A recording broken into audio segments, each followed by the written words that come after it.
Thank you, Chairman Walberg and Ranking Member Scott, and to our witnesses for being with us today. I have read your testimonies. Instead of addressing gun violence in our schools or taking real steps to get a handle on how expensive a year of child care or getting an education has become in this country, my Republican colleagues have been circulating a 50-page document going over ways that they can raise revenue at the expense of American families. Hidden deep in the leaked GOP memo is a proposal for a new tax on state and federal scholarships and fellowships, which I would like to submit digitally for the record. In my home state of Georgia, students and families have come to know and love the Hope and the Zellmiller scholarships, two programs that will pay for students' full yearly in-state tuition if they keep up their grades. I would like to make this very, very clear. National Republicans are proposing an increase on taxes for students and families in Georgia, an increase on taxes for families across this country.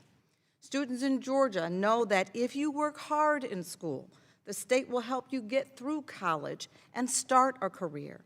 But this new tax threatens that promise and undercuts the financial security of Georgia's families, of this nation's families.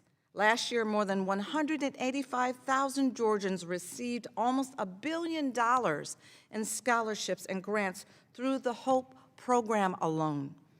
All of this award money, along with any other scholarship that a student earns, would now be considered taxable income if this proposal by House Republicans were to become a law. I'm a mother, and I know how important HOPE and other scholarships are to all the families across this country. I unfortunately never got to send my son Jordan off to college, but we certainly had been planning for it. And as a single mom working as a flight attendant before I came to Congress, figuring out how we were going to pay for it was something that I thought about often and every day. I thought about it until the day that he was murdered. The HOPE program was something I knew that Jordan and I could rely on, and it would be a gut punch for families who also rely on HOPE and other types of financial aid to no longer be able to count on these programs without receiving a new tax bill. I am horrified at this attempt. Families and students in our country deserve better.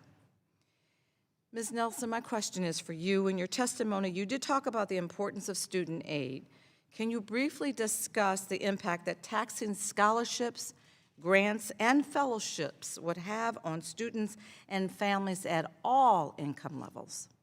Absolutely, and thank you for also mentioning the issue of gun violence. I'd be remiss if I didn't say that there have been over 700 school shootings in the past fewer than 2 decades. But to your question about taxation of scholarships, not only is that concerning because it limits the opportunities to achieve higher education, what many who are advocating for so-called school choice will do with those tax dollars is siphon them out of the public education school system and use them to fund private education for just a few. So not only is it taking money out of the pockets of people who need that funding to pursue higher education, it is then funneling that money potentially into the pockets of private actors who are trying to usurp the public school education system. Is that something that's becoming more of a problem throughout the nation? It seems increasingly that those dollars are going to that very end.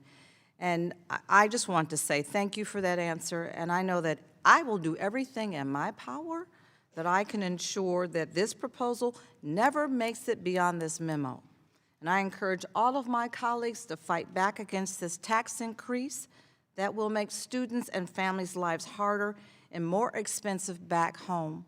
I'm talking to my constituents, and they are scared to death. How are they going to be able to afford to send their children to college? Most of the students across the nation, they need help. They need financial assistance. And why are we cutting them below the knees and preventing them from having what they deserve? It's a global and stellar academic education. They have to be able to globally compete. And this does not do that. Thank you, and I yield back.